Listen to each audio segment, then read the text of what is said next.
আলহামদুলিল্লাহি রাব্বিল আলামিন ওয়াসসালাতু ওয়াসসালামু আলা সাইয়্যিদিল মুরসালিন আম্মা বা'দ ফাআউযু বিল্লাহি মিনাশ শাইতানির রাজীম বিসমিল্লাহির রহমানির রহিম ওয়াসসালাতু ওয়াসসালামু আলাইকা ইয়া রাসূলাল্লাহ ওয়া আলা আলিকা ওয়া আসহাবিকা ইয়া হাবিবাল্লাহ আসসালাতু ওয়াসসালামু আলাইকা ইয়া নবিয়্যাল্লাহ ওয়া আলা আলিকা ওয়া আসহাবিকা ইয়া নূরাল্লাহ।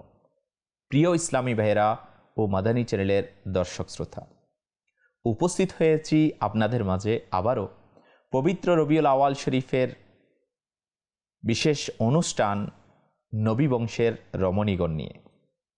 আমরা ধারাবাহিকভাবে এক একজন আকা করিম সাল্লাল্লাহু তাআলা আলাইহি ওয়া আলিহি ওয়াসাল্লাম এর পবিত্র বংশের শাহজাদিগণ এবং উম্মাহাতুল মুমিনিনগণের জীবনী এবং ইনাদের বরকতময় জীবনী থেকে আমাদের জন্য শিক্ষা আমরা শুনে আসছি।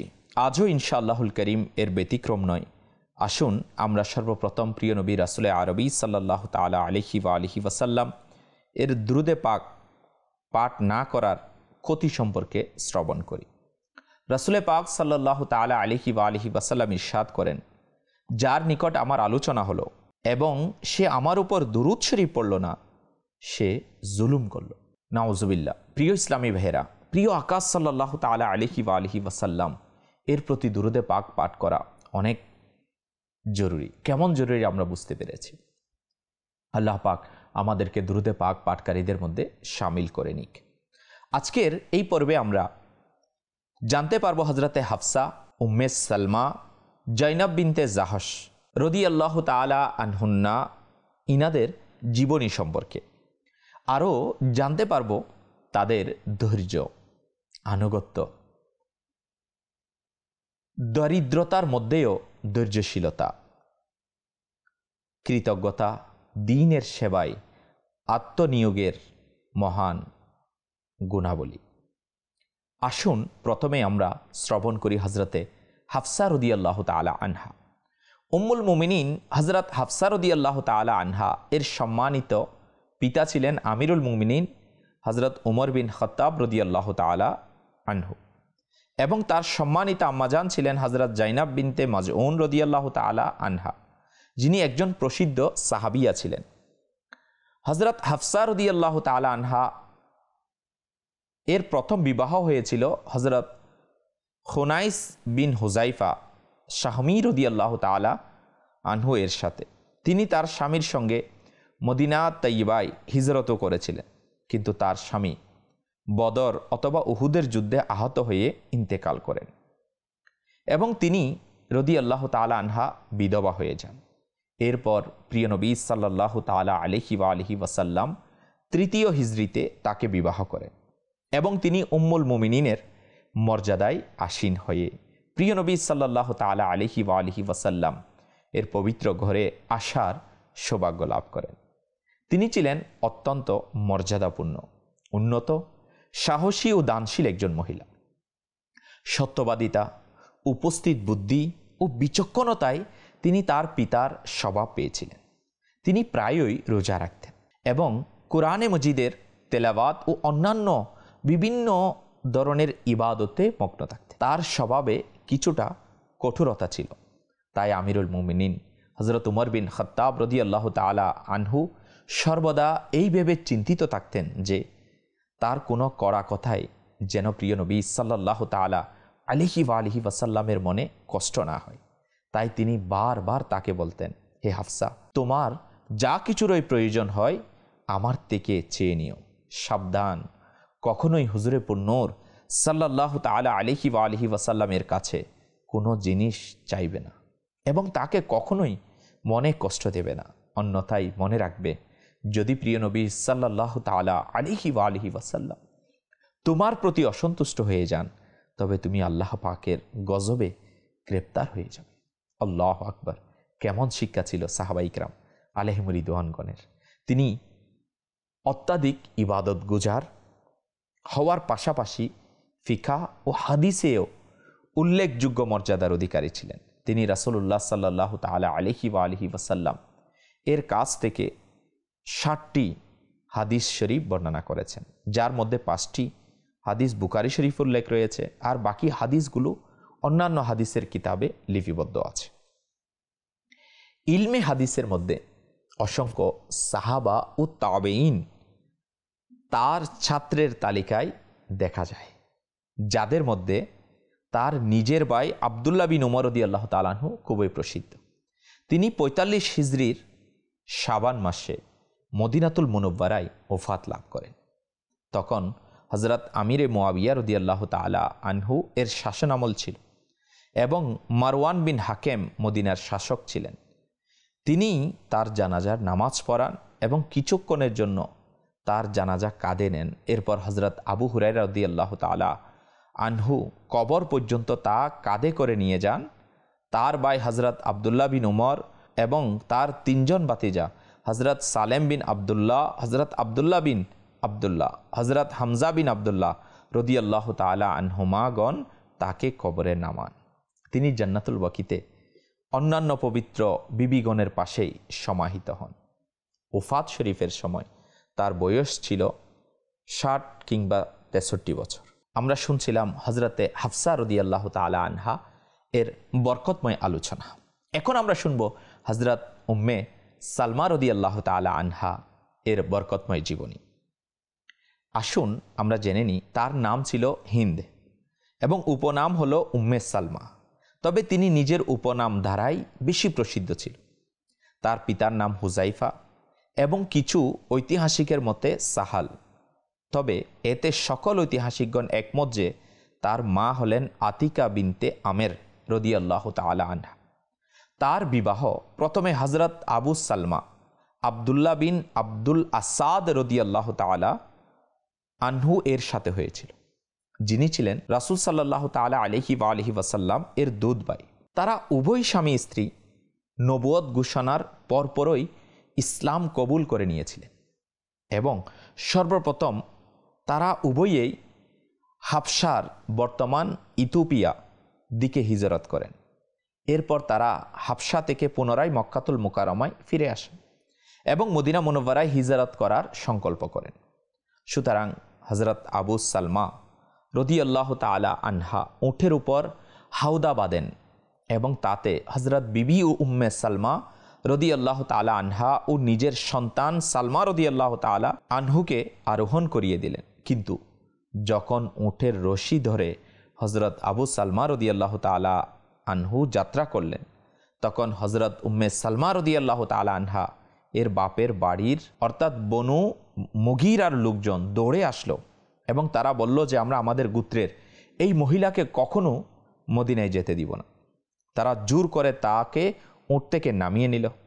এটা দেখে হযরত আবু সালমা রাদিয়াল্লাহু তাআলা আনহু এর বংশীয় লোকদেরও রাগ হলো এবং তারা রাগান্বিত হয়ে বলল, তোমরা উম্মে সালমাকে শুধুমাত্র এই কারণেই বাধা দিচ্ছ যে সে তোমাদের বংশের মেয়ে, তবে আমরা তার সন্তান সালমাকে কখনোই তোমাদের নিকট থাকতে দিব না, কেননা এই সন্তান আমাদের বংশের একজন। এই কথা বলে তারা সন্তানকে মায়ের কুল থেকে ছিনিয়ে নিল। কিন্তু হযরত আবু সালমা রাদিয়াল্লাহু তাআলা আনহু হিজরতের সংকল্প ত্যাগ করেননি, বরং স্ত্রী ও সন্তান উভয়কেই ছেড়ে একা মদিনা মুনব্বারায় চলে গেলেন। হযরত বিবি উম্মে সালমা রাদিয়াল্লাহু তাআলা আনহা তার স্বামী এবং সন্তানের বিচ্ছেদে সকাল থেকে সন্ধ্যা পর্যন্ত মক্কার পাথুরে মাটির কোনো এক ভূমিতে বসে প্রায় 7 দিন পর্যন্ত অজুরে কাঁদতে থাকেন।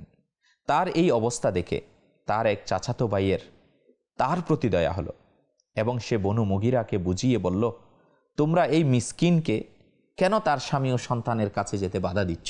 তোমরা কেন তাকে অনুমতি দিচ্ছ না যে সে তার সন্তানকে সাথে নিয়ে নিজের স্বামীর নিকট চলে যাক? অবশেষে বনু মুগীরা এতে রাজি হয়ে গেল, সে মদিনায় চলে যাক। এরপর হযরতে আবু সালমা রাদিয়াল্লাহু তাআলা আনহু এর বংশ বনু আব্দুল আসাদও সন্তানকে হযরত উম্মে সালমা রাদিয়াল্লাহু তাআলা আনহা এর কাছে সমর্পণ করে দিল এবং হযরত উম্মে সালমা এবং তার সন্তানকে নিজে কুলে নিয়ে উটের উপর আরোহণ করলেন এবং একাই মদিনার উদ্দেশ্যে যাত্রা করলেন। কিন্তু যখন তানঈম নামক স্থানে পৌঁছলেন, তখন উসমান বিন তালহা রাদিয়াল্লাহু তাআলা আনহু এর সাথে তার সাক্ষাৎ হয়ে গেল, যিনি মক্কার একজন খুবই ভদ্র ও স্বীকৃত মানুষ ছিলেন। তিনি জিজ্ঞেস করলেন, হে উম্মে সালমা, কোথায় যাচ্ছ? তিনি উত্তর দিলেন, আমি আমার স্বামীর নিকট মদিনায় যাচ্ছি। সে বলল, তোমার সাথে অন্য কেউ নেই? হযরত উম্মে সালমা রাদিয়াল্লাহু তাআলা আনহা কান্না জড়িত কণ্ঠে উত্তর দিলেন, না, আমার সাথে আল্লাহ পাক এবং আমার সন্তান ছাড়া আর কেউ নেই। এই কথা শুনে উসমান বিন তালহা রাদিয়াল্লাহু তাআলা আনহু এর শরীরে আভিজাত্য নাড়া দিয়ে উঠল এবং সে বলল, আল্লাহ পাকের শপথ, আমার জন্য এটা শোভা পায় না যে তোমার মতো একজন ভদ্র মহিলা এবং একজন ভদ্র মানুষের স্ত্রীকে একা ছেড়ে দেব। এই কথা বলে সে উটের রশি নিজের হাতে নিল এবং পায়ে হেঁটে চলতে লাগলো। হযরত উম্মে সালমা রাদিয়াল্লাহু তাআলা আনহা বর্ণনা করলেন যে, আল্লাহ পাকের শপথ, আমি উসমান বিন তালহার চেয়ে ভদ্র আর কোনো আরবীকে পাইনি। যখন আমরা কোনো স্থানে থামতাম তখন সে আলাদা কোনো গাছের নিচে শুয়ে পড়ত এবং আমি আমার উটের পাশে শুয়ে থাকতাম। অতঃপর যাত্রার সময় যখন আমি আমার সন্তানকে কোলে নিয়ে উটের উপর আরোহণ করে নিতাম তখন সে উটের রশি ধরে চলতে থাকত। এভাবে সে আমাকে কুবা পর্যন্ত পৌঁছে দিল এবং সেখান থেকে সে এই বলে মক্কায় চলে গেল যে, এবার তুমি চলে যাও, তোমার স্বামী এই গ্রামে থাকে। সুতরাং হযরত উম্মে সালমা রাদিয়াল্লাহু তাআলা আনহা এভাবেই নিরাপদে মদিনা মুনব্বরায় পৌঁছে গেলেন। প্রিয় দর্শক শ্রোতা, দেখলেন তো উম্মে সালমা রাদিয়াল্লাহু তাআলা আনহা এর ধৈর্য, সাহস কত উচ্চ পর্যায়ে ছিল, যে এমন কঠিন পরিস্থিতিকেও মোকাবেলা করে মদিনায় তৈয়বায় হিজরত করলেন। আর ইসলামের মধ্যে ইস্তেকামত থাকার কেমন প্রাণপণ চেষ্টা। বলা হচ্ছে তারা উভয়ই স্বামী স্ত্রী নিরাপদে মদিনা মুনব্বরায় বসবাস করতে লাগলেন। কিন্তু চতুর্থ হিজরিতে যখন তার স্বামী হযরত আবু সালমা রাদিয়াল্লাহু তাআলা আনহু ইন্তেকাল হয়ে গেল তখন তার কয়েকজন সন্তান থাকা সত্ত্বেও প্রিয় নবী সাল্লাল্লাহু তাআলা আলাইহি ওয়া আলিহি ওয়াসাল্লাম তাকে বিবাহ করে নিলেন এবং তিনি তার সন্তানদের সাথে প্রিয় নবী সাল্লাল্লাহু তাআলা আলাইহি ওয়া আলিহি ওয়াসাল্লাম এর ঘরে থাকতে লাগলেন এবং উম্মুল মুমিনিনের মর্যাদাময় উপাধি লাভ করেন। হযরত বিবি উম্মে সালমা রাদিয়াল্লাহু তাআলা আনহা সৌন্দর্যের পাশাপাশি জ্ঞান ও গুণের দিক থেকেও অতুলনীয় ছিলেন। ইমামুল হারামাইন এর বর্ণনা হলো, আমি হযরত উম্মে সালমা রাদিয়াল্লাহু তাআলা আনহা ছাড়া আর কোনো মহিলাকে দেখিনি যার মতামত সর্বদা সঠিক বলে বিবেচিত হতো। হুদাইবিয়ার সন্ধির দিন প্রিয় নবী সাল্লাল্লাহু তাআলা আলাইহি ওয়া আলিহি ওয়াসাল্লাম সাহাবাদেরকে আদেশ দিলেন যে, নিজ নিজ কুরবানি করে সবাই ইহরাম খুলে নাও এবং উমরা আদায় না করেই মদিনায় ফিরে যাও, কেননা এই শর্তেই হুদাইবিয়ার সন্ধি হয়েছিল। তখন লোকেরা এতটাই বিষণ্ণ হয়েছিল যে একজন ব্যক্তিও কুরবানি দিতে রাজি হলো না। প্রিয় নবী সাল্লাল্লাহু তাআলা আলাইহি ওয়া আলিহি ওয়াসাল্লাম সাহাবাই কিরাম আলাইহিম রিদওয়ানগণের এই কাজে রুহানি আঘাত পেলেন এবং হুজুর সাল্লাল্লাহু তাআলা আলাইহি ওয়া আলিহি ওয়াসাল্লাম এই বিষয়টি উম্মে সালমা রাদিয়াল্লাহু তাআলা আনহাকে জানালেন। তখন তিনি মতামত দিলেন যে, ইয়া রাসূলুল্লাহ সাল্লাল্লাহু তাআলা আলাইহি ওয়া আলিহি ওয়াসাল্লাম, আপনি কাউকে কিছু বলবেন না এবং নিজেই নিজের কুরবানি জবাই করে নিজের ইহরাম খুলে ফেলুন। সুতরাং হুজুর সাল্লাল্লাহু তাআলা আলাইহি ওয়া আলিহি ওয়াসাল্লাম এমনই করলেন। হুজুর সাল্লাল্লাহু তাআলা আলাইহি ওয়া আলিহি ওয়াসাল্লামকে ইহরাম খুলতে দেখে সাহাবাই কিরাম আলাইহিম রিদওয়ানগণ হতাশ হয়ে গেলেন যে এখন প্রিয় নবী সাল্লাল্লাহু তাআলা আলাইহি ওয়া আলিহি ওয়াসাল্লাম হুদাইবিয়ার সন্ধির শর্ত কখনোই পরিবর্তন করবেন না। তাই সাহাবারাও নিজ নিজ কুরবানি করে ইহরাম খুলে ফেললেন এবং সবাই মদিনায় ফিরে গেলেন। প্রিয় দর্শক শ্রোতা, কেমন বিচক্ষণ ছিলেন হযরত উম্মে সালমা রাদিয়াল্লাহু তাআলা আনহা। সৌন্দর্য এবং জ্ঞান ও মতামতের পাশাপাশি ফিকা ও হাদিসেও তার পাণ্ডিত্য বিশেষভাবে উল্লেখযোগ্য ছিল।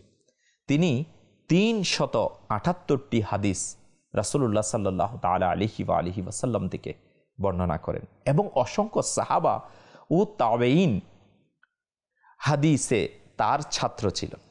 তার ছাত্রদের মধ্যে হজরত আবদুল্লাহ বিন আব্বাস রদিয়াল্লাহু তাআলা আনহু, হজরত আয়েশা রদিয়াল্লাহু তাআলা আনহা ও অন্তর্ভুক্ত ছিলেন। তিনি মদিনাতুল মুনব্বারায় 84 বছর বয়সে ইন্তেকাল করেন এবং তার ইন্তেকাল হয়েছিল 53 হিজরিতে। হজরত আবু হুরাইরা রদিয়াল্লাহু তাআলা আনহু তার জানাজার নামাজ পড়ান এবং তাকে জান্নাতুল বকিতে সমাহিত করা হয়। সুবহানাল্লাহ, কেমন শান ছিল উম্মে সালমা রদিয়াল্লাহু তাআলা আনহার। আল্লাহ পাক উনার মতো জজবা, হিম্মত, দ্বীনের খিদমতের জজবা আমাদের বর্তমান সময়ের মুসলমান নারীদেরকে নসিব করুন। আসুন এবার আমরা জানব উম্মাহাতুল মুমিনিনদের আরেকজন মহান সত্তা সম্পর্কে, যার নাম হজরত উম্মে হাবিবা রদিয়াল্লাহু তাআলা আনহা। তার আসল নাম ছিল রামলা। তিনি ছিলেন মক্কার সরদার আবু সুফিয়ান বিন হারব রদিয়াল্লাহু তাআলা আনহু এর শাহজাদি এবং তার মায়ের নাম সাফিয়া বিনতে আবুল আস রদিয়াল্লাহু তাআলা আনহা, যিনি আমিরুল মুমিনিন হজরত উসমান রদিয়াল্লাহু তাআলা আনহু এর ফুফু ছিলেন। তিনি পূর্বেই আবদুল্লাহ বিন জাহাশ রদিয়াল্লাহু তাআলা আনহু এর বিবাহ বন্ধনে ছিলেন এবং স্বামী স্ত্রী উভয়েই ইসলাম কবুল করেন। তারা উভয়ে হিজরত করে হাবশা, ইথিওপিয়া চলে গিয়েছিলেন। কিন্তু হাবশা গিয়ে তার স্বামী আবদুল্লাহ বিন জাহাশ এর উপর এমন দুর্ভাগ্য নেমে এলো যে সে ইসলাম থেকে মুরতাদ হয়ে খ্রিস্টান হয়ে গেল এবং মদ পান করতে করতে খ্রিস্টান অবস্থায় মারা গেল। ইবনে সাদ হজরত উম্মে হাবিবা রদিয়াল্লাহু তাআলা আনহা থেকে এই বর্ণনাটি করেন যে তিনি হাবশায় এক রাতে স্বপ্ন দেখলেন যে তার স্বামী আবদুল্লাহ বিন জাহাশ এর আকৃতি খুবই বিশ্রী হয়ে গেছে। তিনি সেই স্বপ্নে খুবই ভয় পেয়ে গিয়েছিলেন। যখন সকাল হলো তখন হঠাৎ দেখলেন যে তার স্বামী ইসলাম থেকে মুরতাদ হয়ে খ্রিস্টান ধর্ম গ্রহণ করে নিয়েছে। হজরত উম্মে হাবিবা রদিয়াল্লাহু তাআলা আনহা নিজের স্বামীকে নিজের স্বপ্নের কথা শুনিয়ে ভয় দেখালেন এবং ইসলামের প্রতি আহ্বান করলেন, কিন্তু সে দুর্ভাগা এতে কান দিল না এবং মুরতাদ অবস্থায় মারা গেল। তবে হজরত উম্মে হাবিবা রদিয়াল্লাহু তাআলা আনহা আপন ইসলামের উপর অটল ছিলেন। যখন প্রিয় নবী সাল্লাল্লাহু তাআলা আলাইহি ওয়াসাল্লাম তার অবস্থা সম্পর্কে জানতে পারলেন, তখন কোমল হৃদয়ে খুবই দুঃখ পেলেন এবং হুজুর সাল্লাল্লাহু তাআলা আলাইহি ওয়াসাল্লাম তার মনতুষ্টির জন্য হজরত আমর বিন উমাইয়া জামরি রদিয়াল্লাহু তাআলা আনহুকে নাজ্জাশী বাদশাহের নিকট পাঠালেন এবং চিঠি লিখলেন যে তুমি আমার উকিল হয়ে হজরত উম্মে হাবিবা রদিয়াল্লাহু তাআলা আনহা এর সাথে আমার বিবাহ পড়িয়ে দাও। নাজ্জাশীর নিকট যখন নবী করিম সাল্লাল্লাহু তাআলা আলাইহি ওয়াসাল্লামের এই ফরমান পৌঁছালো, তখন তিনি তার বিশেষ বাদী আব্রাহাকে হজরত উম্মে হাবিবা এর নিকট পাঠালেন এবং রাসূলে পাক সাল্লাল্লাহু তাআলা আলাইহি ওয়াসাল্লামের বার্তা সম্পর্কে অবগত করলেন। হজরত উম্মে হাবিবা রদিয়াল্লাহু তাআলা আনহা এই সুসংবাদ শুনে এতটাই খুশি হলেন যে নিজের কিছু অলংকার এই সুসংবাদ শোনানোর উপহার হিসাবে আব্রাহা বাদীকে দিয়ে দিলেন এবং তার মামাতো ভাই হজরত খালিদ বিন সাইদ বিন আবিল আস রদিয়াল্লাহু তাআলা আনহুকে নিজের বিবাহের উকিল বানিয়ে নাজ্জাশীর নিকট পাঠিয়ে দিলেন। নাজ্জাশী তার শাহী মহলে বিবাহের অনুষ্ঠানের আয়োজন করলেন এবং তখন হাবশায় অবস্থান করা হজরত জাফর বিন আবি তালিব রদিয়াল্লাহু তাআলা আনহু এবং অন্যান্য সাহাবাই কিরামদের আলাইহিম রিদওয়ানগণকে অনুষ্ঠানে আহ্বান করলেন।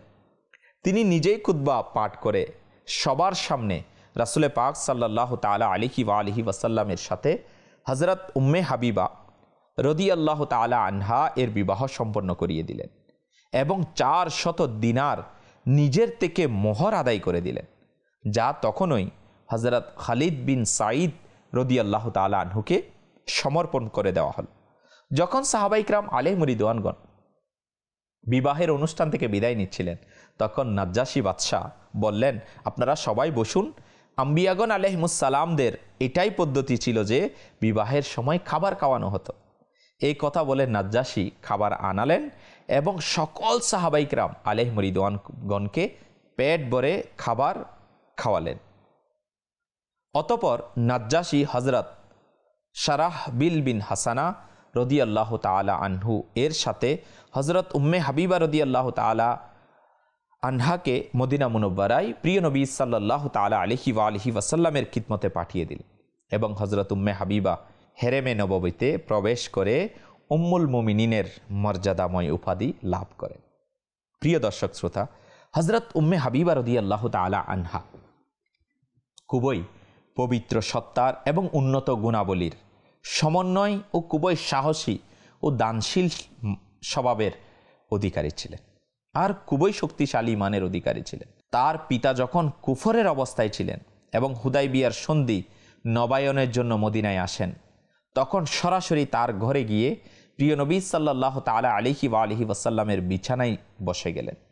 হযরত উম্মে হাবিবা রাদিয়াল্লাহু তাআলা আনহা নিজের পিতার এতটুকু তোয়াক্কা করলেন না, এই বলে নিজের পিতাকে বিছানা থেকে উঠিয়ে দিলেন যে এই বিছানা প্রিয় নবী সাল্লাল্লাহু তাআলা আলাইহি ওয়া আলিহি ওয়াসাল্লামের বিছানা। আমি কখনোই এটা পছন্দ করব না যে একজন অপবিত্র মুশরিক এই পবিত্র বিছানার মধ্যে বসুক। আল্লাহু আকবার! কেমন ইশকে রাসূল, কেমন আমার নবীর শান ও মর্যাদা বুঝতেন ইনারা। আল্লাহু আকবার! নিজের পিতাকে নামিয়ে দিলেন এই বরকতময় বিছানা থেকে।